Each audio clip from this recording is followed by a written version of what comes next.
And we got that bloody Canadian woman on the air as well. So now last week, I do believe you looked at Vercingetorix. I deliberately gave Jessica to give that one because I didn't want to do it. And the previous week we did Verica. And then the previous week we did the likes of Spartacus. Next week we're doing Mons Grappius. So I thought I'd mention that one. So I want to get to grips with who Boudicca or Boudica is, and her name has changed over the years. She was Queen of the Iceni, and I actually disagree with the statements made by Tacitus and Dio Cassius that her daughters were actually raped. I've often thought I've often disagreed with that statement all the way along, and I'm going to probably mention a little bit why. Bill mentioned, Jess, Boudica did kick butt, and I'm sure Bill was just about to say that Boudica was eventually defeated in a battle against Suetonius Paulinus, and that was the end of the rebellion. However, I believe that the name Boudica may have been given to a number of individuals who wanted to lead a revolt against the Romans. It's like a popular name. I'm Spartacus, that type of thing. And it's one of those things that is always going to be up for debate. But things that are not going to be up for debate, did this actually take place? The answer is yes. Have we got archaeological evidence for it? Yes, we do. Do we have evidence of this massive battle between the Romans and Boudica? No, we don't. So there's pros and cons for this rebellion, but we know it happened. We know there was a major event around the 60s years AD, and this was when the Roman province of Britain was relatively new, and people are generally peed off. Now, people are generally peed off because it was believed that the Romans were too heavy-handed with the Britons. They weren't doing the Pax Romana. And in fact, this is a very strange statement. This is going to sound really bizarre. Suetonius Paulinus was actually the governor, right? And he was the leader of the military forces as well. And after the revolt, it was believed by Emperor Nero himself that the Britons weren't being fairly treated. I'll read that again. Emperor Nero believed that the Britons were not being fairly treated. So Suetonius Paulinus, my French, must have been a right bastard, right? So, you know, we're really setting the scene. So this is what we've got. We've got a little map on your screen in front of us. Where did she come from? She came from the area which is marked in brown, the area Iceni. We know that the Iceni as a people existed because they issued coins.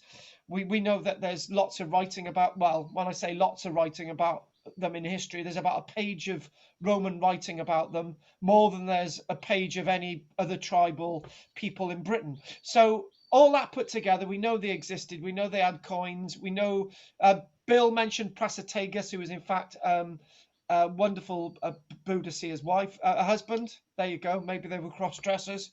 But in a way, I think she was the one who wore the trousers. She was definitely the one in charge. But mind you, excuse present female company, Pat, women are usually the ones in charge.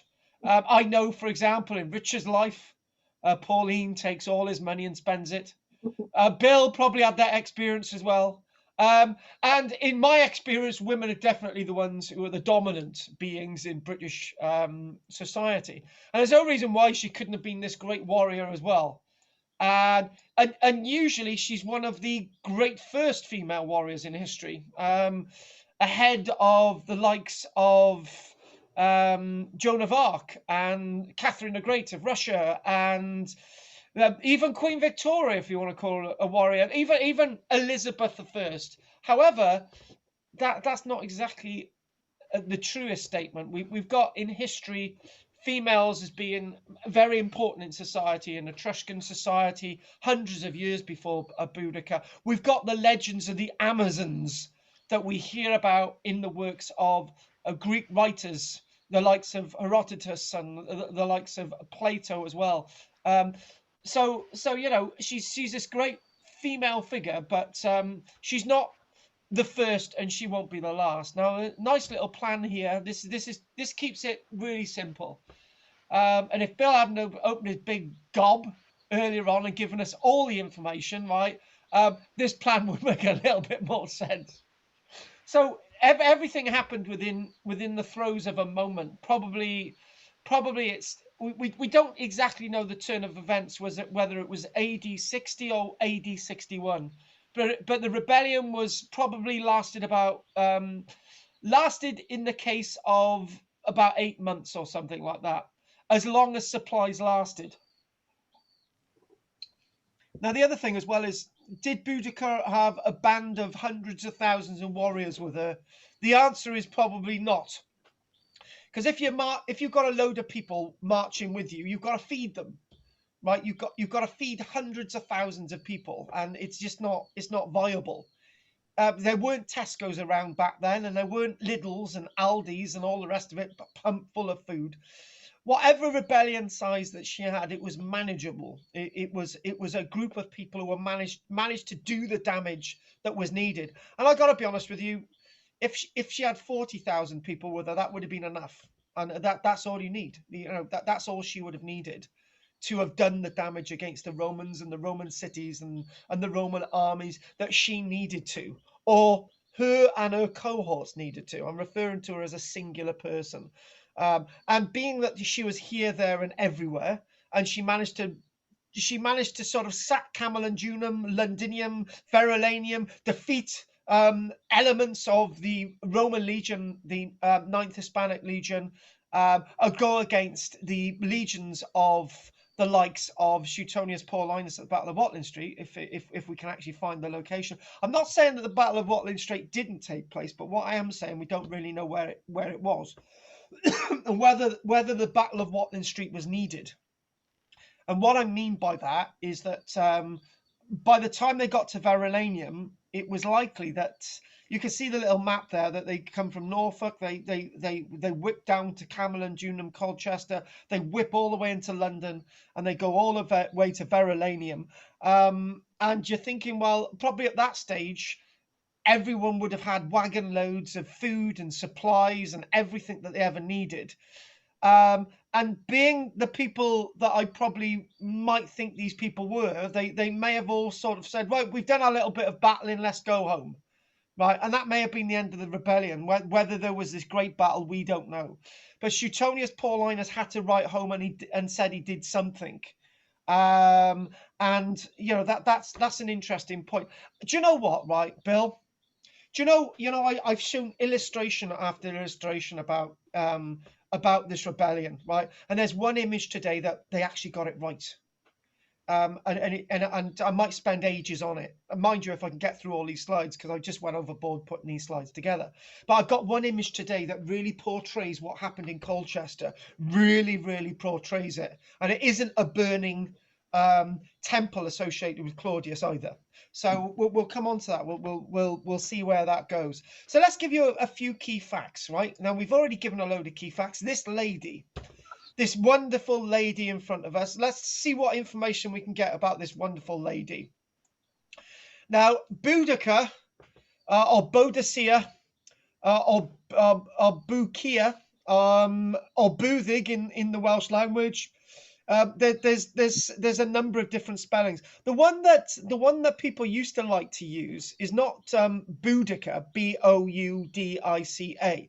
The really nice looking one, the really sexy looking one is spelled Boa, then a Dicea, Boudica. And I really think that's it really looks good. Boudica, that looks good, and Buddug in the Welsh.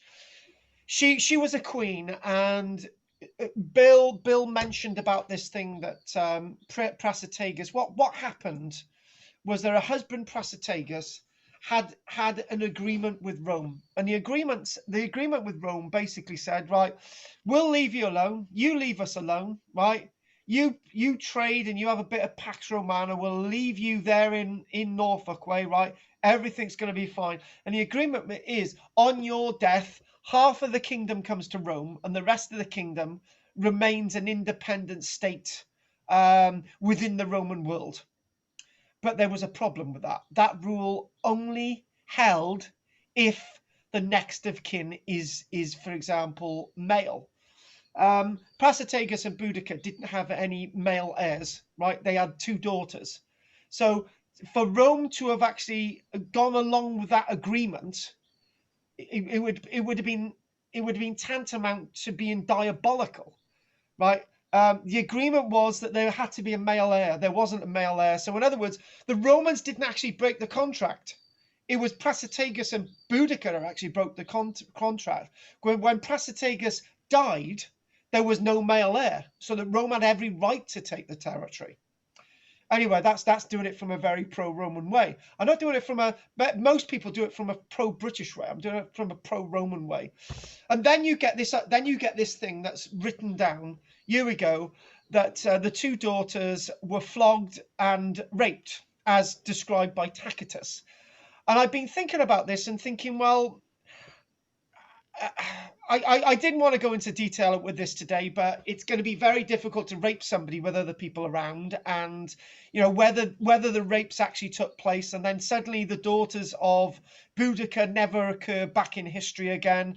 What happened to her daughters and all the rest of it? So I'm going to drop the bit about raping, right, because it just doesn't make sense in the story. I always spend about another 10 minutes looking at that, about people agreeing or disagreeing, but we won't go there. Maybe Boudica was flogged. Maybe she had her breasts exposed and she was flogged. Maybe her daughters had her breast exposed and flogged. That would have been enough. That would have actually been enough. And Boudica and whatever happened to her daughters, Boudica's response was to basically, we're not going to go along with this. This is absolutely terrible. We've had our kingdom taken away from us. Everything's been confiscated. This is wrong. And even there's a guy who comes into this is a guy whose name will be familiar, Seneca. Seneca was a Roman financier, and he was also a philosopher who gave his name to something known as the Seneca collapse. He discussed the way empires collapse, and the irony is that 200 odd years later, the Empire of Rome goes on for a Seneca collapse, and it just sort of rises like that, and it suddenly goes down. So that's that guy Seneca. Seneca is a loan shark as well, and basically not only is the former territory of Prasutagus obtained by Rome and seized by Rome because there's no male heir. Seneca basically says, actually, rich Britons, I want my money back. So he called in his loans. So in other words, it made all the rich aristocracy in the territory of the Iceni poor overnight. So mind my French, everybody was relatively pissed off. Right? This was not Pax Romana. And the Roman emperor himself, Nero, is also annoyed because this is not what was meant to happen. Suetonius Paulinus had to be good with the Britons. He had to impose Pax Romana, not just go overnight and do what he did as governor. It was under his orders that the territory of the Iceni had to be seized. There could have been another way of doing it, right? But it was quite brutal. All of these things were quite brutal, right? And Suetonius Paulinus said, that's fine. That's absolutely fine. So what we're going to do, let's go with the other little bit of a map on here quickly. What he basically did, he buggered off all the way to Anglesey with the 14th Gemini Legion, the 20th Valia Vitrix Legion, and left the 2nd Augusta Legion in Exeter. Right, just a few facts. The 2 legata that went with Suetonius Paulinus survived. The senior general of the now disgraced 9th Legion, because they were actually defeated by Boudica along the line. Not yet, not yet. And the general of the 2nd Augusta Legion did not go to assist the people of Verillanium and Londinium and fell on his sword. Right. So anyway, there's a little bit more detail. We've got a little bit more detail there. There's the spelling. There's the old spelling of Boudicca. Okay. There's the old spelling there, and this is Boudicca. It basically, Boudicca is the embodiment of Britannia, Boudicca is everything that Victorian and Edwardian society was. After all, we had a queen on the throne for the best part of 64 years, right? Queen Victoria, right? So everything, you know, Boudica is Queen Victoria. Queen Victoria is Boudica. And this is, you see her chariots and everything all the way around London. So she's the great, great hero. But Suetonius Paulinus got it wrong. He had really annoyed the people of the Iceni, really annoyed them. And it's estimated that up to 80,000 people were slaughtered in the streets of Camalodunum, Colchester, Londinium, and Verillanium. So if you want to get an idea of how many 80,000 people is, that I can't put that into perspective. That's a lot. And most of them are Britons who had sided with the Romans and Roman traders and settlers themselves. Terrible things happened to them. And so rightly did the terrible things happen to them. Boudica and the Iceni and the other tribes that were along with her in the revolt, the Trinovantes, and then other tribes joined them. They were out for revenge. The idea of Pax Romana is that you know, you give a bit and you take a bit. You don't take everything, and this is what had now happened. Suetonius Paulinus had it wrong. He got it wrong. He basically said, let's keep taking. All of us know when we're in a relationship and there's somebody that keeps taking from us, you eventually snap. You eventually blow. You eventually put all your vengeance against that person, whoever they are, and you snap. And this is exactly what happened, the snapping point, the very, very snapping point. So what we're going to do, I want us to have a nice look at some really good images, because there she is. There's another spelling of Boudica, Buddug in the Welsh, and there she is. Now, she's always seen with this hair, with this beautiful red hair, slender body, on a chariot, and you know, she's referred to in a number of historical sources. You've got the writers Tacitus, and you've got Cassius Dio writing about those times.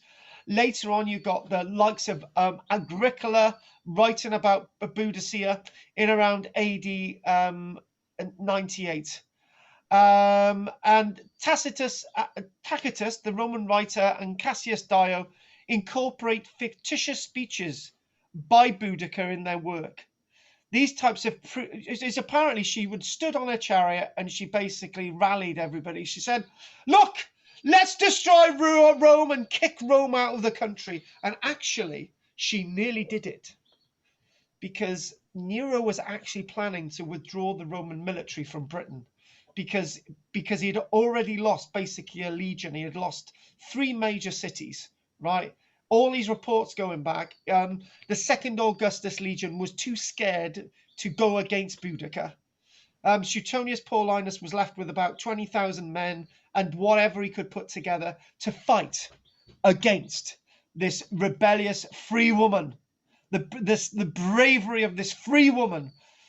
And you know, it's that sort of sense that we've got to sort of look into this figure. Anyway, let's go into all these images that we possibly can.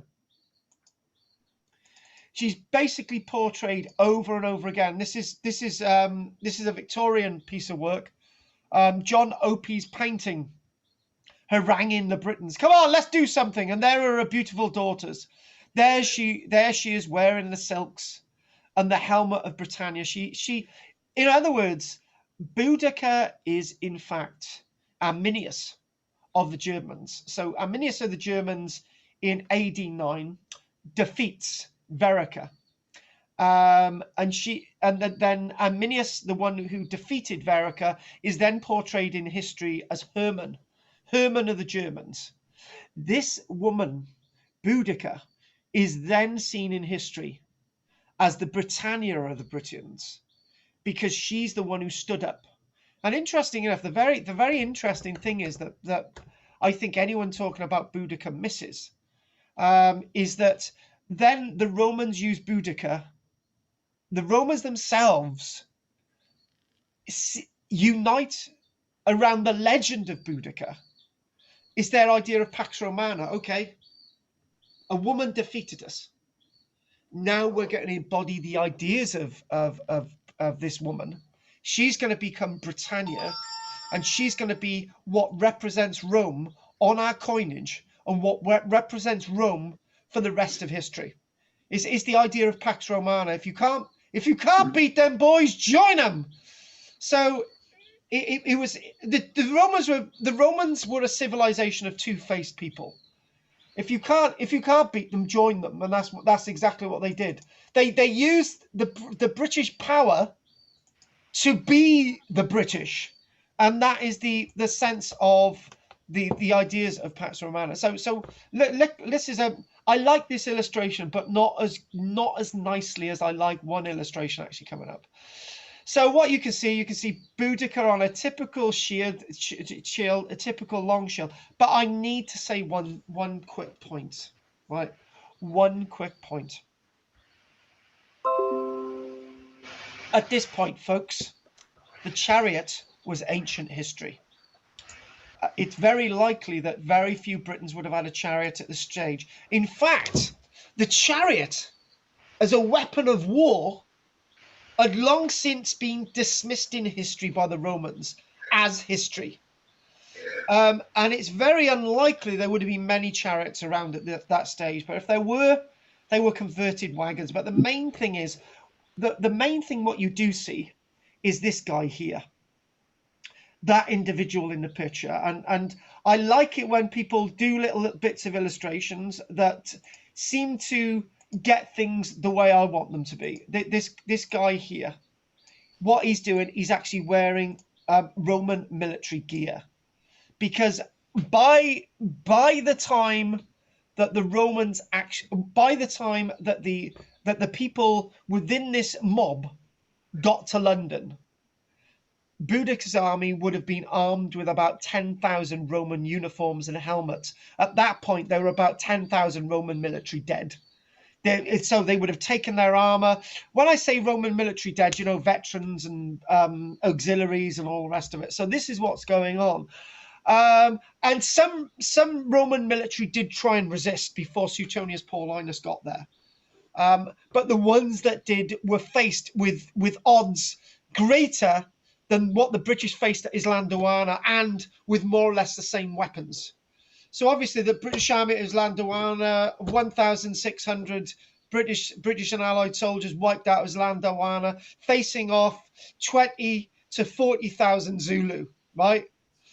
But what was happening is that when Boudica has managed to get a mob together up along the defences of Camalodunum. When we talk about defences, there's ditches and banks. That's what we're talking about, not real defences of Camalodunum.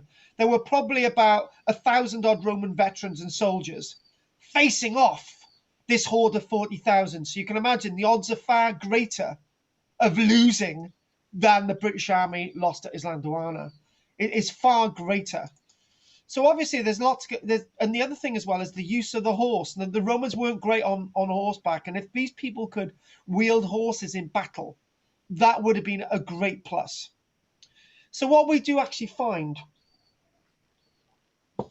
is this character here. This is a memorial to Lucius Ducius Rufinus, a standard bearer, a standard bearer of the 9th Legion.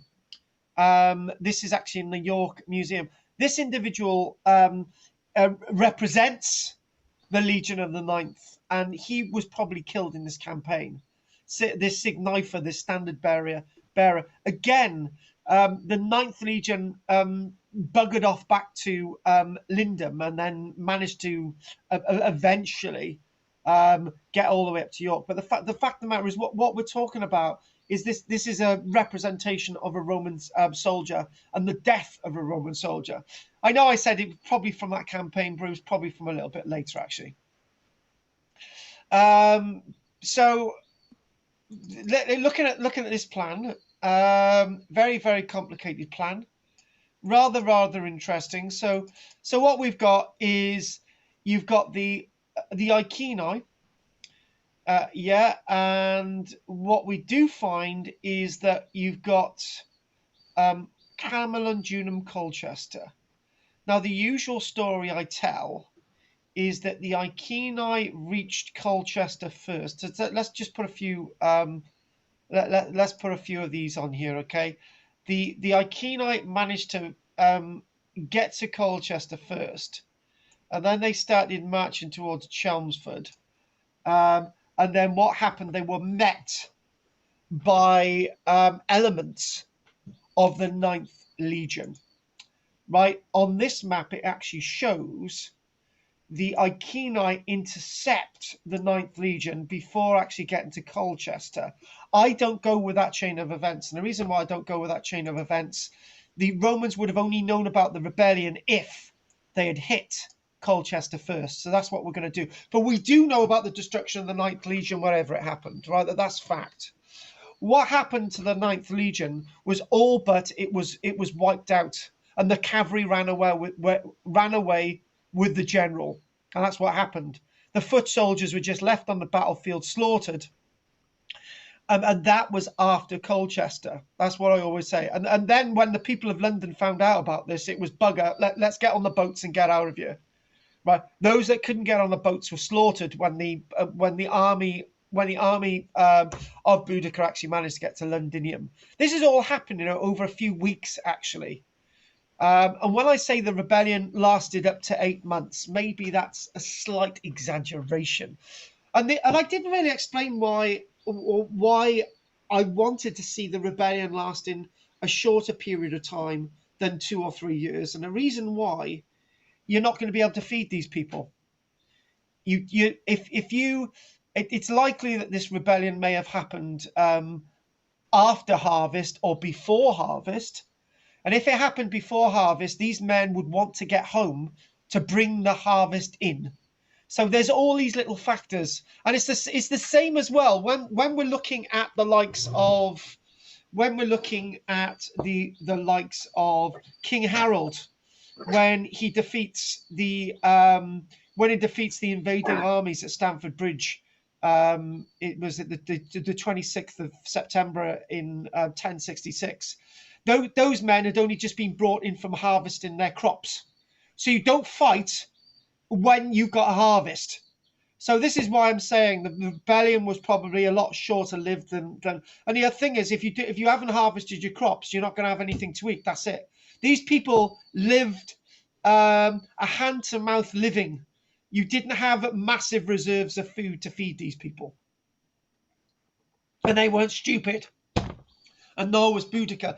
Boudica needed to get, she knew, right? And if she was more than one person, if she was more than one operative, they all would have known that we need to get this rebellion done and dusted, and we need to get the Romans out of the country just like that. This is why they marched quite rapidly through Colchester, Chelmsford, defeating the Roman Legion of the 9th, managed to get to London, managed to get to Verillanium, knock out Suetonius Paulinus. That is it. That is what's going to happen, right? So what I'd like to do now is just let's get on to some nice gore. And I know Bill's got to leave us soon, but Bill's still there. Is Bill there or is he gone? I think Bill's still there, technically. So basically, this is happening at a time. This is what the Roman Empire looks like at the time of the Boudican rebellion. So what you've got these purple areas here. This represents the actual Roman Empire. The year is 60 odd years AD. This sort of province of Nabatea hasn't been taken, and you've got this area here. This sort of represents the independent kingdom of the Iceni. The Romans want it. This is sort of the state of Roman Britain. So Roman Britain itself wasn't, in fact, all over the place. It's little bits of Wales, little bits of the north, and that was it. Right? This represented Roman Britain. So in some ways, if Rome had been defeated and kicked out of Britain that time, Nero would have probably decided to invade somewhere else, and history would have been different again. However, in some ways, history wouldn't have been a great deal different for the Britons. There still would have been an Anglo-Saxon wave of people coming over. There would have still been the Vikings. There would have probably still been the Normans. You know, this is the way we're looking at. Again, this is that Westminster statue of Boudica that we saw earlier on. So there it is, the chariot. Can I stop you there and give my apologies? I got a dash now. Go to the hospital. Bill, we do love you. This is being recorded, so you'll get the rest in dispatches. I will catch up later on this one. Thank you, Carl. Bye, everyone. Take care, Bill. Cheers. Do you know, he's going to miss the image that I wanted to show you, not this one, but I think this is quite splendid. What you can clearly see there is you've got that sort of interchange. This is not that Battle of Watlin Street. This is when you've got the Boudica with her army going against the 9th Hispanic Legion, or it probably could be.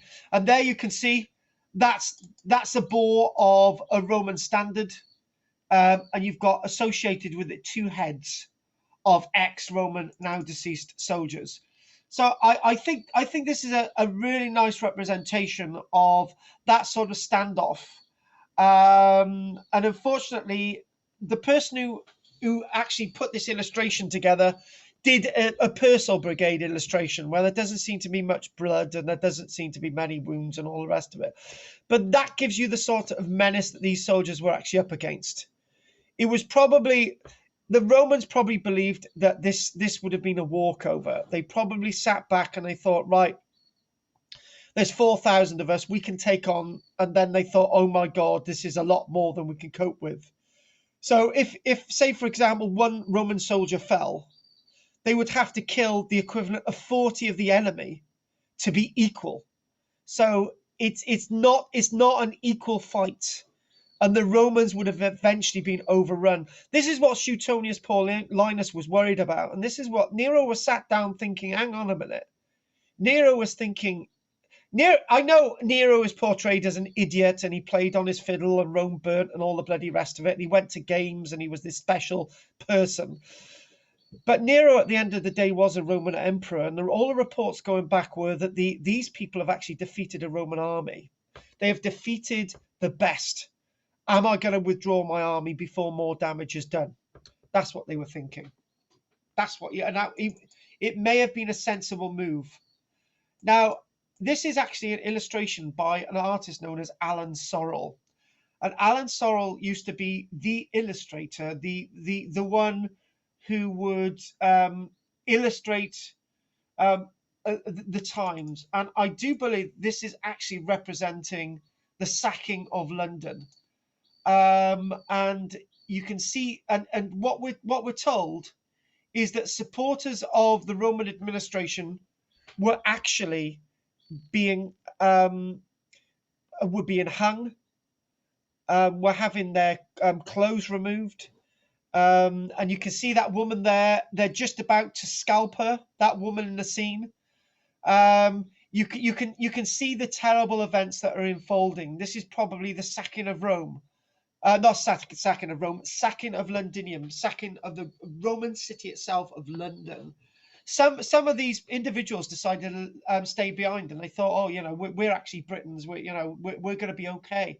But what Boudica saw is anyone that had been friends with the Romans, anyone that had traded with the Romans, anyone that was living in a Roman building was now the enemy. Everybody was the enemy. There were no prisoners. And at the end of the day, this army couldn't take prisoners. They couldn't feed the prisoners for a start. Where would the prisoners go? They would have been at risk. So kill anybody. This was ethnic cleansing as things went along. So this is a good illustration, but not as good as what I'm actually going to show you. However, let's see where we can go. So again, going back to this chart, we sort of, there are so many of these little plans and whether this worked or that worked or this didn't work, and to be honest with you, it's very difficult to try and see if because what you can see, there you go. You've got the 9th Legion is defeated further towards Lincoln. Other maps say that the 9th Legion was defeated north of Colchester. My map says, in my own mind, that the 9th Legion was actually defeated on the way to London. It actually makes more sense. It does make more sense. In fact, there was a Roman commander. There was a Roman commander that sent another relieving force out to assist. But then again, as he saw the mob, he basically turned tail and he thought, right, let's evacuate London. And the best thing was to evacuate London to save as many lives as possible. Some of these Roman generals were absolute despots, others weren't. So there you go. You can actually see the 9th there. That makes a little bit more sense. This map's a little bit more clearer, and it calms things down a bit because it makes things a little bit more simple. And to be honest with you, simplicity is the way that you're going to be able to trace as things go on. Yeah, so look at that there. That should actually say X14. God. Anyway, so what I'm going to do now, I want to move on from that, and I want us to go to, this is the typical scene, and I don't even know if Pat went on my Colchester trip. Were you in Colchester, Pat? Yeah, she was.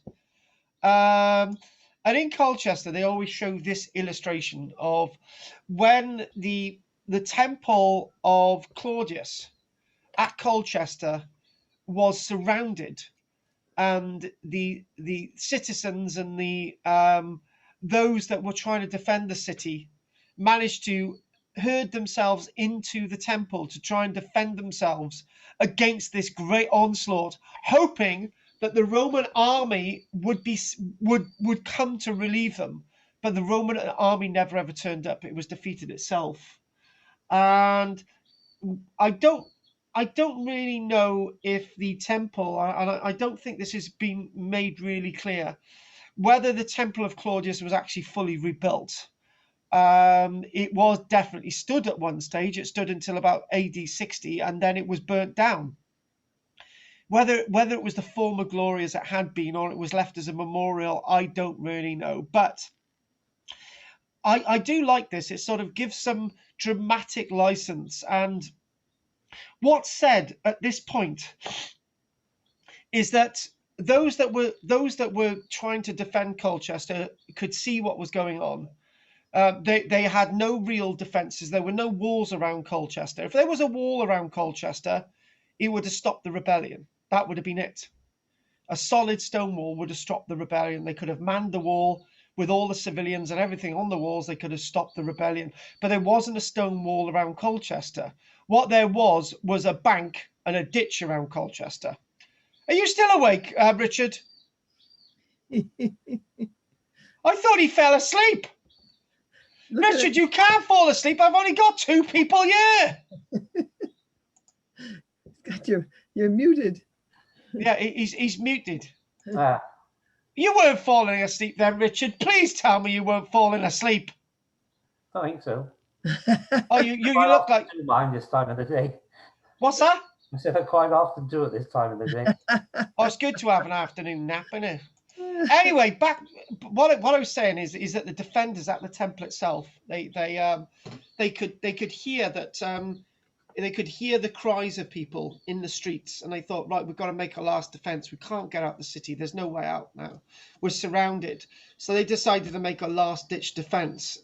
And what I'm just going to give you some little bit of a subtext. What we do see in some of the writings is that Roman noble women that were captured would have had their breasts cut off and then sewn over their mouths. Apparently, that's one description. Men being forced to watch these acts, men being hung, everyone being tortured. So these people in the city would have known what was going on. So they decided to make a last ditch defense. And you know what? I think this is brilliant. This is one of the best illustrations I've ever seen portraying the last defense in Colchester. I think this is the way. What you can actually see there is these are actually Roman military veterans. These had actually served. These knew how to fight, and basically behind them are their families. And this is the last-ditch defense against these individuals over on the right. And as you can see, lots of these individuals on the right are actually now wearing Roman military uniforms that they would have actually captured from patrols and all the rest of it. Now, all the stories is that the Temple of Claudius wasn't actually properly captured.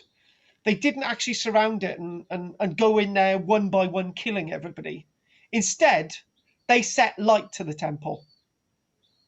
They set light to it. And in doing so, that would have set the seal on the lives of everybody inside. So we're told. But there would have been a last-ditch defense. All of those being individuals that Colchester was a settlement for retiring Roman veterans. And those individuals on the right would have had a great deal of grievances with the people on the left. And the reason why is the people on the left would have been given by Rome some of the land taken from the people on the right. So there were all these individual grievances. So this wasn't a situation where Boudica had been had her territory taken off her. It was all those people on the right had their homes taken off them and some of their land taken off them, and they were made to feel second-class citizens. And Nero said, "You can't do that. These are actually my subjects, and we have treated them like this." But obviously it was too late. It was absolutely too late, because it was too late for all those men on the left. And I got to be honest with you, this is one of the finest illustrations of those events I've ever seen. It does look really good. Richard, does that look good or not? Yeah, it looks quite pretty dramatic, and sort of That's thing might have occurred. Yeah, it looks very much individual. Yeah. It's the type of painting that you may actually have on your wall, and you may actually think, oh, there's something else going on there. Do you know, I'm a bit greedy. I want to see a little bit more what's going on in the background. But that is really good. I really do like that illustration. But that is Colchester and the last defense at Colchester. And Colchester was flattened. We've got evidence of the destruction at Colchester, where there's a charcoal layer, where there's a destruction layer going through the city. Now, this wall itself that we did actually see in Colchester is actually a wall that was constructed after the rebellion. So after the rebellion, they basically said, we can't have this happening again. Let's build a wall. And we know this is a Roman wall because you've got the stone layer, you've got the brick layer, the stone layer, the brick layer. So you've got the string courses through there. They're basically what you would do. You'd have a face set of stones externally. And then about 2 meters to the other side, you'd have another set of face stones. You'd have put rubble in there and concrete. And then you'd have had about 4 or 5 courses. Then you'd have had these tiles going through the wall, more stones, tiles going through the wall. And this would have been rendered on the outside and whitewashed, and there would have been a ditch in front of this. So this was this was the defense of Colchester. As I say, if this had existed at the time of the rebellion, Colchester would have never been captured, or it would have given them time. The Roman military would have turned up and things would have been different, but that wasn't the case. And again, these types of illustrations where people are defending and looting and pillaging, taking away Rome. This is a tile of the Legion of the Ninth, Hispanic. LEG 9IXHISP, the 9th Hispanic Legion. Now, the 9th Hispanic Legion, we see loads of these tiles actually in the likes of Lincoln and York. The 9th Legion did actually survive, but they didn't actually, 60 years later, they had disappeared. It's the disappearance of the 9th Legion. The 9th Legion did not have good publicity. Not only were they defeated, but their military commander buggered off with the cavalry. But then again, the weird thing is it's a bit like modern day politics. The legator, the general of the Ninth Legion, after Suetonius Paulinus, actually, guess what? He actually became governor of Britain. It's a bit like modern day politics, isn't it? Matt Hancock will become the next prime minister. So, do you know, I love these types of reenactments, and obviously, again, getting into the nitty gritty. Interestingly enough, that actually looks pretty good, and you got a representation of a leather Roman helmet there, and I've never actually seen that. I wonder if that's possible. It could be possible. The thing is, a leather helmet would actually be quite good, because it would actually take a blow of a one-off blow of a sword anyway, and might take some bodkins, but you know, nice little bit there. And there we go. Boudica going into battle again, another artist with a bit of artistic license. I think we are now heading towards Londinium and the River Thames. And interestingly enough, this is actually when they were actually, I think, if I can remember right, this is actually a chariot, a King's Cross station in London. And as they were excavating, they believe that Boudica is actually buried in London. Why Boudica is buried in London is nobody's business. But there's lots of talk that she's actually buried under one of the train stations in London. There's Londinium itself. Now, it's very unlikely that Londinium was complete. It's very likely that the amphitheatre and then the likes of the Great Basilica, where the cursor is there, it's like that most of this was still under construction. And again, it's likely that there may have not have been a wall around it either. So again, when the rebellion was coming close, it was the decision to evacuate London. But then again, what we do find is that near this sort of near the centre, start again, not near the centre, near the eastern end of London, which would have been taken the impact from the likes of the Boudican rebellion. If we went a little bit further on this illustration, we would find what's called the River Walbrook. The River Walbrook is now an extinct culverted river that went from the northern part of central London into the River Thames, and that was known as the River Walbrook. And what we have found in the River Walbrook is a number of human skulls excavated. Quite a number of human skulls, and it's believed that those human skulls represent individuals that have been beheaded as part of this invasion and capture of London by Boudica's army.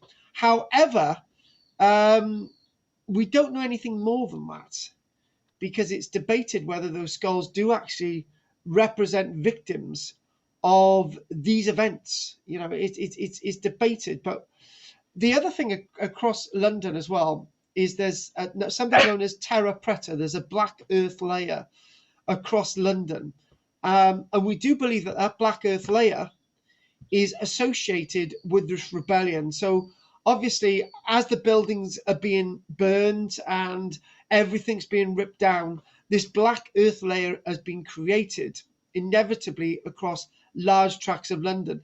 And again, the River Walbrook as well does represent a black earth layer as well. What we've got, so I think the River Walbrook sort of more or less the centre where it's defining the governor's palace there. And this sort of shows you a little bit about what was going on in London today. We know where the Basilica was. We've excavated the Mithras Temple, which is still to be seen underneath the Bloomsbury building. Bits of the amphitheatre have been excavated underneath the Guildhall in London as well. We've got evidence of public baths. We got bits of Roman wall still standing. I know a few weeks ago, actually a couple of months ago, we looked at the Roman wall, which was still on display in London itself. That's one of the skulls from the River Walbrook. They still occasionally find these skulls, and some people argue that they're not actually from this moment in time at all. Some people say that they're actually from a later period in time, but they all look like they're all black skulls usually. This one isn't, but the skulls that I've seen on other illustrations look like they were involved in some kind of fire. So probably a little bit of evidence there that's been taken out of context. Next, we go to Verillanium. Now let's show you where Verillanium is. Hang on, that's the if we go back there. No, it's usually the place everyone knows where. So you've got Colchester, Albans. and then you've got Londinium, Verillanium, St Albans of Verillanium, St Albans. There you go. I've been to St Albans. Have you been there, Pat? No. I've been to St Albans. It was a very interesting place to actually go to. I'm just going to see, hang on a minute, where's my...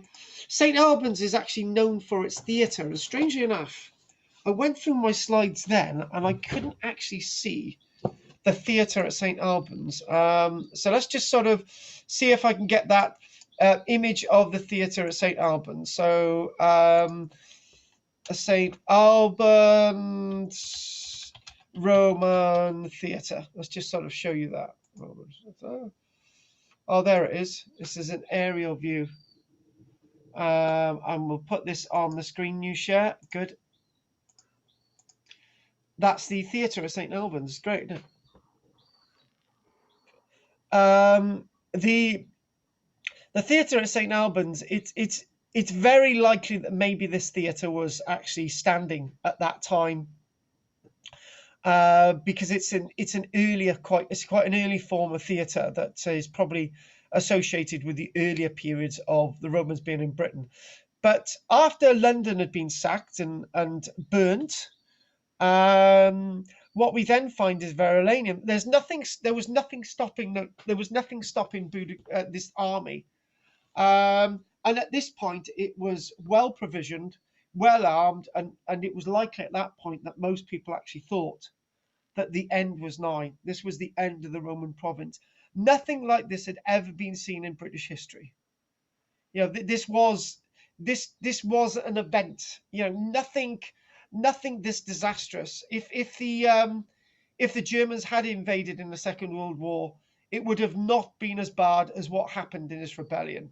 It just wouldn't have been as bad. The Germans wouldn't have been going along slaughtering everybody in the street. In this rebellion, any opposition that these people came across would have been killed. That's the difference. That is the big difference. What we do find, this is a representation of the wall around, again, after the rebellion at St Albans, the wall at the wall was actually constructed. So there was no wall around St Albans Verillanium before the rebellion. After the rebellion, a wall was constructed, and here is a little bit of the wall. There's not massive chunks of the wall surviving. Now, we don't have the same amount of information about Verillanium as we find with the other localities, and you know, basically saying Londinium was abandoned to the rebels who burnt it down, torturing and killing anyone who had not evacuated. The Municipium of Verillanium, the city, was next to be destroyed, although the full extent of its destruction is unclear. Was the whole of Verillanium destroyed? It's a very, very difficult one. But this was 3 settlements completely destroyed. Here's a little bit of detail just for Pat. In the 3 settlements destroyed, between 70 and 80,000 people are said to have been killed. Tacitus, the Roman historian, says that the Britons had no interest in taking or selling prisoners, only to slaughter by gibbet, fire, and they mounted some of them on a cross. Cassius Dio, the other Roman writer's account, gives more detail that the noblest women were impaled on spikes and had their breasts cut off and sewn to their mouths, to the accompaniment of sacrifices, banquets, and wanton behavior in sacred places particularly the groves of Andraste. So there we go, a little bit more detail by Cassius Dio, but then again, Cassius Dio wasn't there.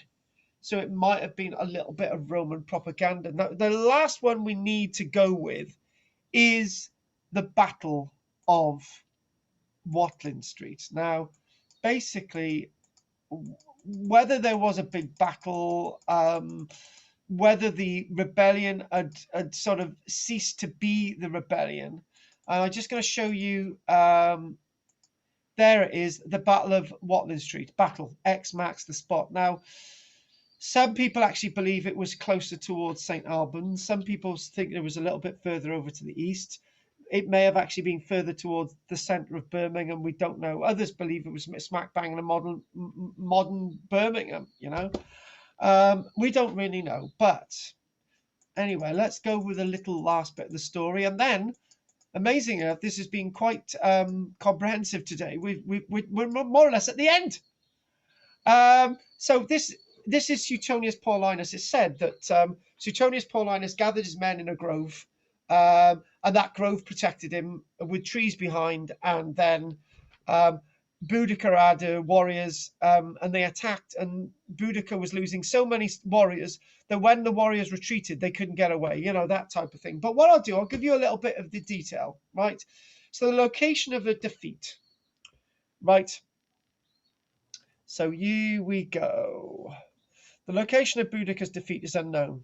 Some historians favour a site somewhere along the Roman road known as Watlin Street, hence the name, the Battle of Watlin Street.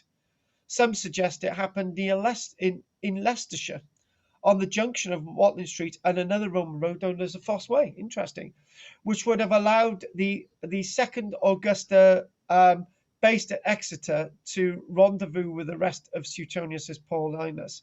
But anyway, Manchester, right, near the modern town of Atherstone in Warwickshire, has also been suggested. And according to legend, the rampart near Messing, Essex, could have been a location. So in other words, some people say it happened in the centre of Britain, and others say it actually happened back in her own territory, back near Colchester way. So it's a very difficult one. Now, this is interesting. More recently, a discovery of Roman artifacts in Kings Norton, close to Melchley Iron Age camp, has suggested another possibility. One individual has suggested the Cuttlemill at in a place in Northamptonshire where fragments of Roman pottery from the early Roman period have been found. But in 2009, it was suggested that the Iceni were returning to East Anglia along the Ichnield Way when they encountered the Roman army. In March 2010, evidence was published suggesting the site again was at Churchstowe, Northamptonshire. So it's really difficult to actually cite the location of where the battle was. And the one, that last but one there, that they were actually returning to the territory of the Iceni in Norfolk, suggests that the rebellion had run out of steam and people just wanted to go home and they wanted to go back to their families, which would make very, very good sense. So I'll just basically what's said is that some historians say that Boudicca's army there was 300,000 of them. The Roman slaughter of women and animals was unusual, as they could have been sold for profit, and point to the mutual enmity between the two sides. According to Tacitus in his Annals, Boudicca poisoned herself, though in the works of Agricola, that was all written 20 years, which was written, which was written about 100 odd years later, he mentioned nothing of suicide and attributes the end of the revolt to the fact that she may have fallen sick and died and then was given a lavish burial. So we don't really know what happened to Boudicca. We don't know what happened to her children, her two daughters. We don't know that at all. But what happened is that even though Suetonius Paulinus is said to have defeated Boudicca, Nero asked for his return because Nero was so horrified that the people of Britain had turned against his governor, and he wanted answers. But we don't know anything more than that. So what we're going to do, we're going to call, well, I'm just going to mention one little thing about this plan. So it's said that the Romans were in this copse of trees. 15, some say 20,000, others say 10,000, right? And basically they were encouraging the Iceni towards them. So it said, as the Iceni went towards them, the Romans would throw out their pilums, and a pilum is basically a long shaft with a long, slender metal head and a bodkin. And when that launches into a shield, the slender metal spike breaks, or not breaks, actually bends, and the enemy's meant to drop their shield. So as the enemy advancing on the Romans drops their shields, they are left naked, and the Romans then can go and thrust in with a sword. Lots of descriptions, but as they started to retreat, they couldn't get away because there were so many wagons full of food and goodies that Boudica's army just couldn't get away and retreat and reform. And it said that that everyone who was left on the location was slaughtered, left to die. The bleached bones of these individuals were left at this location for decades and never left buried. But other than that, we don't know anything more. It's all in history. So what we'll do, we'll call that a day. Are there any questions, folks? With my massive crowd. Well, Dell couldn't What about say. bones? Did they find any evidence of this? None of these bones have been found. So if there was a slaughter of about 50,000 of them, none of these bones have been found. Should have been found if that was what happened. They must Even the teeth. they must be telling, porkies. I believe more along the lines that they may have been wanting to go home.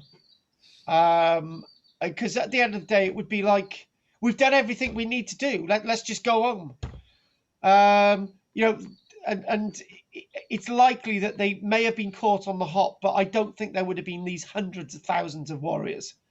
Yeah. It probably at this point, lots of them are dispersed, and it would have probably been a much smaller group of individual. But no archaeological evidence have actually been found. So it does sound a little bit of porkies. Yes, it does. And they were so awful too, and all the cities they sacked. Everyone was. Everyone. That's right. That's the way it is. It's terrible.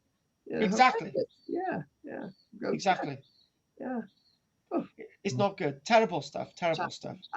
Shocking. Shocking. Is there anything similar to that happened in Britain ever? Or? Not like this. This is the thing. If you forget about the bottle at the end, nothing like this has happened in the history of Britain before, ever. What about that? Remember the gulls that captured or killed all the Romans that were making their way through the narrow passage up in Gull? Oh, right, in the Teutoburg forest with Arminius and Verillanium. No, that was different. No, you said Britain. Nothing like this has happened in Britain. So I was trying to spread it over to Europe. Was that as awful? That was pretty. A lot of people killed. To be honest, but then again, it's. They were all soldiers. They were mainly soldiers. There would have been some children and families involved, but they were mainly soldiers. You can revenge, because this is really revenge. Yes, it is. It's complete revenge. Yes, it's complete. It's complete toxic hatred. These people hated each other. Yeah. And Nero, actually, there's one point. I wasn't going to do this, but I just want to. I always like to talk about the underdogs in history. I'm not a fan of Nero at all, but I'll just mention this, that here we go. Right, here we go. It was right. So right, hang on. I just got to look at this a minute. Right, okay. Right, Suetonius reinforced his armies in Britain with legionaries and auxiliary from Germany after the revolt, say AD 62, and conducted punitive operations against any remaining pockets of resistance, but this proved counterproductive. So the new procurator, Classicanus, who was the one to assist Suetonius Paulinus to sort of get order back. He basically wrote to the Roman Emperor Nero and said that Suetonius's activities would only lead to continued hostilities. This was not what Rome is about. It's about Pax Romana. These people are supposed to be in your empire. You're not supposed to be killing them. And then, listen to this. An inquiry was set up under Nero's freedman, Polyclitus. So Nero had an inquiry set up. And an excuse that Suetonius had lost some ships was found to relieve him of his command. So in other words, what had happened, they needed to find a way of getting rid of Suetonius. So they couldn't get rid of Suetonius by saying, you're going out killing people, right? They basically said, actually, you lost a load of ships. So they had to find another way of getting rid of him. It's a bit like the Matt Hancock thing, right? Matt Hancock's done such a bad job, but we can't get rid of him. So what we need to do is get footage of him kissing this woman, right? And this is exactly what happened. Instead of saying, look, Suetonius, you've been a right bastard, right? We've got to get rid of you. They actually found an excuse and said that you've lost some military vessels and you can't account for them. What's happened? So they relieved him of his command. Right. So yes, this is the way things go. Yeah. And it was rather mass murders what was going on, Yeah, exactly. It wasn't good. It wasn't a good thing at all. No. So ethnic cleansing? Would you call it ethnic cleansing? Or... No. I wouldn't say call it ethnic cleansing, because ethnic cleansing is a deliberate. This was just hatred. Okay. Ethnic cleansing is when you plan to, get rid of the Gypsy community or get rid of the Jewish community or that, and. This was basically anyone that had sided with Rome was to go, right? Even your own people. So it's not really ethnic cleansing. It's getting rid of all your opposition. It's slightly different. Right. My God, you ain't have talked a lot there, flipping it. I'm just thinking about that slaughter that happened with the gull in the woods. Yeah, exactly. They probably took prisoners, I suppose, did they? Or No, they didn't. Arminius didn't allow any prisoners to be taken. They just slaughtered them. Slaughtered them, yeah. It was exactly what the Zulu did at Islandowana.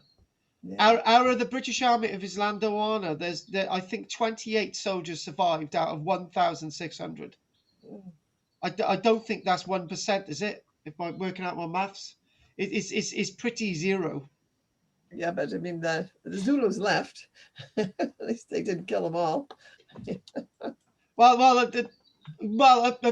no, that's true. And the Zulus had a bit of sense. It was that at the Battle of Rorke's Drift, the Zulus out of honor decided to let the British mission at Rorke's Drift stand. Because if the Zulus would have gone in at Rorke's Drift one more time, they would have wiped out the command. They basically had mutual respect. Yeah. After the Battle of Rorke's Drift. But as Islandowana, the Zulu just wanted to wipe everybody out. In the same way with the Gauls and the Romans. At Elysia and Vercingetorix, yeah, exactly. But yeah, we don't. Yeah, there's lots of. How many people was that up in the woods? Is it a lot killed? Oh, with you're obsessed with the Teutoburg Forest. Teutoburg Forest in 9 AD. You're talking about 2 full Roman legions completely wiped out. Each Roman legion about 6,000 men each, with their auxiliaries. So about 24,000 men, and a few women and children and hermaphrodites. Yeah. And who built? Who won? I mean, how many did they have? The winning side. Arminius probably had less, but what they're doing, they were just funneling the Romans. They got him through. Yeah, exactly. I like that story. Remember you said how he was captured as a youth, and then he built his revenge, and then he got up there, and Yeah. Wow. Yeah, no, it's just like, it's like we've all come across this in life, haven't we? That there's this woman or this man who's built in all this resentment. Their partner's been really horrible to them, right? And they cut up their clothes. And then they cut up their clothes, and then one night they're lying in bed quite nicely, and they slit their throat. That type of thing. Oh dear. Right. Okay. Anne's been planning to do that to her husband for years. Right. Anyway, Yes, Richard, anything to say? I think Richard needs to say now. Flipping heck. No. I'm sorry, I monopolized it. Richard's lost a will to live. Yeah. No, I was watching something a couple of months ago, I think, on the battle, and they sort of had 2 sites there. They said could have been, but they just didn't find anything at all. They didn't find anything at all. The point is with all the bones, it's quite a lot of bones, and you're not going to miss all those bones. No, you're going to find a few at all. Even if you're finding teeth, it's quite a lot of teeth. The teeth would survive. Maybe someday we'll find them. Yeah, buckets of teeth. Yeah, I don't know. buckets of teeth for dentures. Oh my God. Right, well, it's been great. It's been great. That's great. Well, you're on tonight. Are you two? Yes. Yeah. Yes. Oh, and I got a question. Oh my God, no! It's not about money, please. No. You don't owe any money. It's fine. I don't want any money off you. Right, go for it. Do you want me to go to Chester with you? Can I go to Chester? Oh my God, it's about money. Oh shit. I'm a bit late. Yes, you can. Right. Here we go, Richard. You've heard it from the horse's mouth, right? Let me work this out, right? If you want to go to Chester, right, you've got to pay £100 deposit, right? So that's going to be minus £9. Oh shit! That's going to be, you've got to pay £91, and that makes it even. Okay, gotcha. That means I've got to put it into a different bank account, but at least I know that if you get £91. Richard, don't you get confused. You don't have to give us any money at all, okay? It's £91. Okay. And you got Okay, room I've for actually been to Chester, so yeah. Let me check the little book. Are you having a shared room then? Yes, it's Chester, not. Oh yeah, we've got to put you with Kathy. Oh, good. She likes me so much. Yeah, she does. Or you can go with Rosamond, one or the other. You got. No, I used to Kathy. Yeah, the answer is if she'll take me, you'll have to ask her if it's okay. Kathy's used to you. Oh my God. I'll try to be tidier. Yeah, I think you should. Richard wants to go now. He likes a bit of totty. Okay, no, that would be brilliant to have you along, Pat. What's changed your mind about Chester, Pat? Well, I had a reunion coming up, and I didn't know if it was early October, late October. And just this week, I found out the reunion is the 16th in Columbus, Ohio, of October. So, oh my God, a reunion? You go to a reunion? Oh, that's going to be bloody fun. And we're going to go see, I have 6 cousins in 6 states. So we're going to see, I only go to 4 of them, 4 cousins. Yeah, make up your mind now. You've only got a few months. And a daughter and, and a friend. Oh my God, what, the rebellious daughter? Oh, yes. 2 friends, a daughter, and 4 cousins. And they're all spread across from Ohio to Colorado. The big question is, and me and Richard want to know, why have you decided not to see the other 2 cousins? Oh, well, they're on the West Coast, California. We'll only go as far as Colorado. You're not going across Route 66, then? No, too far. And then he wants to take a ship back. No, please, you're killing me. From New York to London. Isn't that called the Titanic too? I don't know. It might be a freighter. Is it what is it a maiden voyage of the Titanic too? Freighter. Haven't they actually built one now? They've actually been building another Titanic. They have. Yeah, China. Yeah, In China? Oh, yeah, God. in China. Yeah, as Donald Trump goes, China. China. Oh God. Hey, that Biden's done really badly with Afghanistan. He just said, right, let's pull them all out, and they leave all their crap behind. Yeah.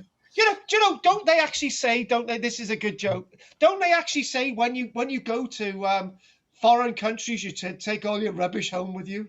But the Americans have taken it to another degree. They've just left so much crap. Oh dear. Well, they were 20 years. It's kind of like my house after 37 years. It's just stuffed. Yeah, but Oh dear. yeah, but there is you going shopping all the bloody time. I've curtailed it. Fiddlesticks fella. I got enough stuff. I'm overstuffed. Yeah, I know. Richard wants to buy a copy of my new book. Anyway, on that note, right? Right. Have you two got anything else you want to say? I really enjoyed it. Thank you. I'm glad you've enjoyed it. And Pat, Yeah. you know when we do this next week, don't talk about money. Okay. No money. No. Just get out the way this week. That's good. I'm happy with My that. second payment due. When's the second payment due?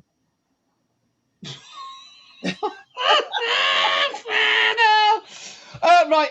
Okay. I do believe I said the second payment should be August actually. So yeah, Okay.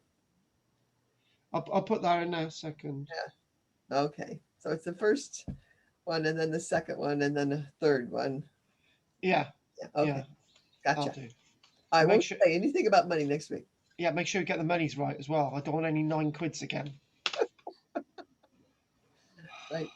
91 pounds. All right. There we are.